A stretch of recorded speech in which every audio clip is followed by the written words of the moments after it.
With whales returning to our waters in greater numbers, many Australians are making a special effort to see these majestic mammals.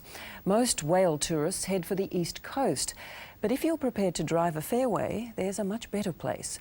Just off the air highway, where the Nullarbor drops into the Southern Ocean, the whales come close to shore and the cliffs provide the best viewing platforms in the country. Here's Anthony Hoy to show you what we mean.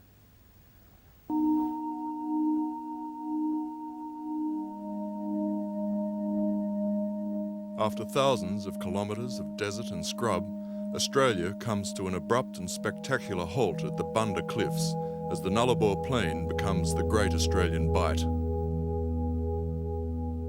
It's a part of Australia that most traverse as quickly as possible, a ribbon of road that connects east with the west with little in between. It's commonly referred to as featureless, but venture off this dry, dusty corridor and a parallel world of marine grandeur greets you.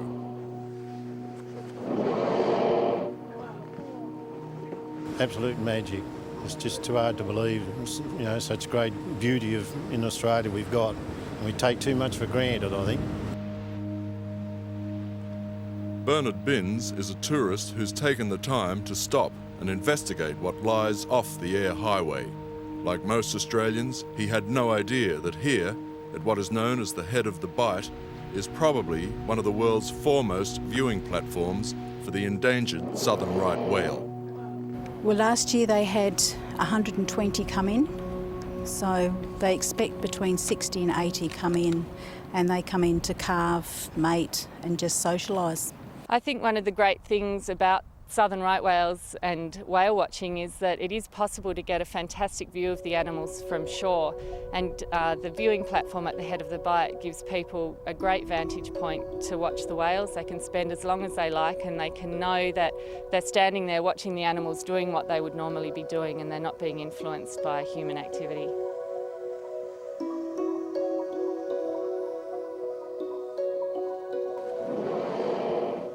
The whale breeding season is now well underway. These southern rights come in and shelter under the cliffs, making this area the perfect place for humans to interact with these animals.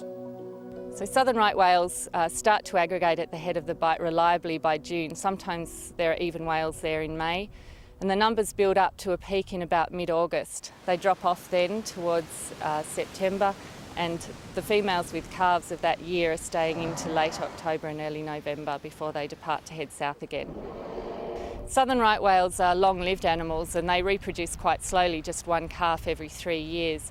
Rebecca Purcell has been studying these whales for over 10 years. Under contract to the Commonwealth Department of Environment, she's been tracking the recovery of the species. Southern right whales are increasing at a rate of about 7% a year, which is pretty much as fast as they can go for their breeding cycle. So the recovery trend is really positive at the moment. It's come off a population low of maybe just a few tens of animals, up now to around 15 to 1800 southern right whales. They have mothers and midwives, and apparently when a calf is going to be born, they go further out and the midwives must circle to protect the birthing.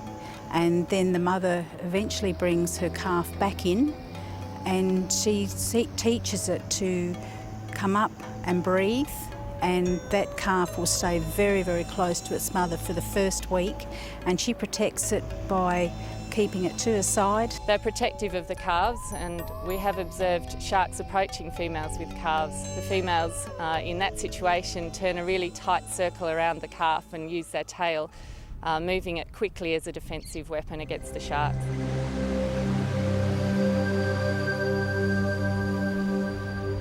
Acting and sounding more like a herd of contented cows, the whales socialise in their traditional breeding grounds, delighting these tourists, many of whom accidentally stumble upon this Nullarbor spectacle. And then after about a week or so, they tend to, they have to me it's very bonding, and then they sort of drift apart. The calves become more like puppies, and as they get older and more confident and they are more buoyant, they play with their mothers, and they have been seen on their mother's back, and she threw it off with her tail, and we've seen them just play like little pups. Well, in 1790, I think it was, or somewhere around then, there was 300 people lived here, whalers and sealers. And it was in its heyday about 1800 to about 1830. It sort of died out in the mid-1830s, about 1835, it had closed down, virtually finished. It wasn't always so idyllic for whales here at Fowler's Bay. Named the southern right whale because it was the right whale to catch, it was a slow and easy mark for commercial whalers who could harvest them almost off the beach. They'd built a little wharf where the vertebrae were put on top of each other like this. I can remember in the 50s seeing that it was still about 4 feet of it sticking out above the water that you could sort of pull a boat up to and still get off and unload the stuff. And the melting pots were put along this beach down this way, and they melted all the blubber into the vats and whatever it was that they melted it in. And all along this beach up here until right the other side of the jetty, you could still find the bones there, still quite prolific up into the 1950s. So Fowler's Bay did its part in driving the southern right whale to near extinction. I guess it did, yes. Yes, there was, I'm not sure of the numbers. I don't know if anybody really knows the exact numbers, but for 50 years they were slaughtered to virtually the point of extinction. Adrian Brooks has lived in this area all his life. He has fond childhood memories of frolicking with the whales. When I was a teenager, we used to swim with them. I had a farm down at Point Bell, and some of the other lads from the area and myself, we'd go down and you'd swim with them. You know, we never thought anything about swimming with them. Just why should a 80-ton mammal worry about 80-kilo farm boy? You know, the biggest danger that we would have been doing was we choked them and they swallowed us. When you say swim with them, touch them? Yep.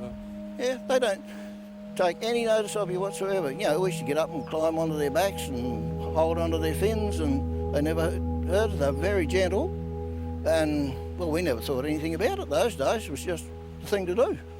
Tourists these days can't get quite as close, viewing the whales from these specially built platforms, giving them unrivaled viewing access to the animals.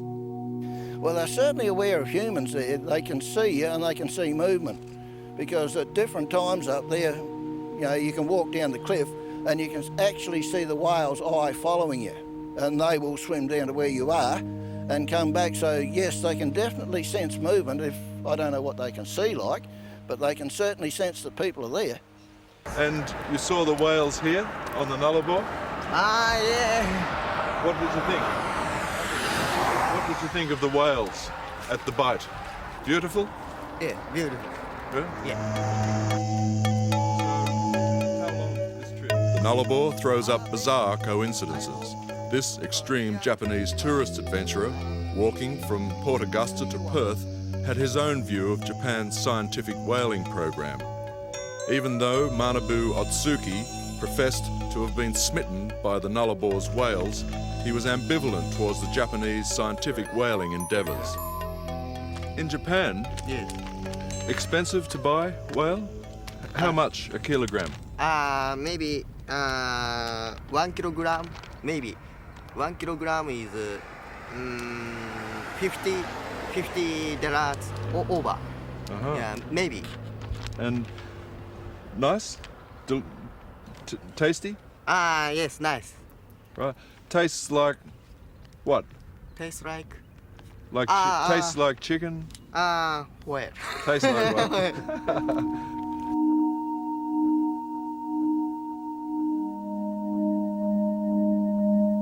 Although the southern right isn't currently targeted by the Japanese, plans are afoot for them to be included in the scientific research program in the future. What's your view of the Japanese whaling research? Yeah, I don't think there's too much science about it. I think the science is in the tasting, but I would prefer to see it not done. Their population level is still very low, maybe less than 10% of original levels. So any sort of activity that would reduce the number of whales would be detrimental to their recovery at the moment.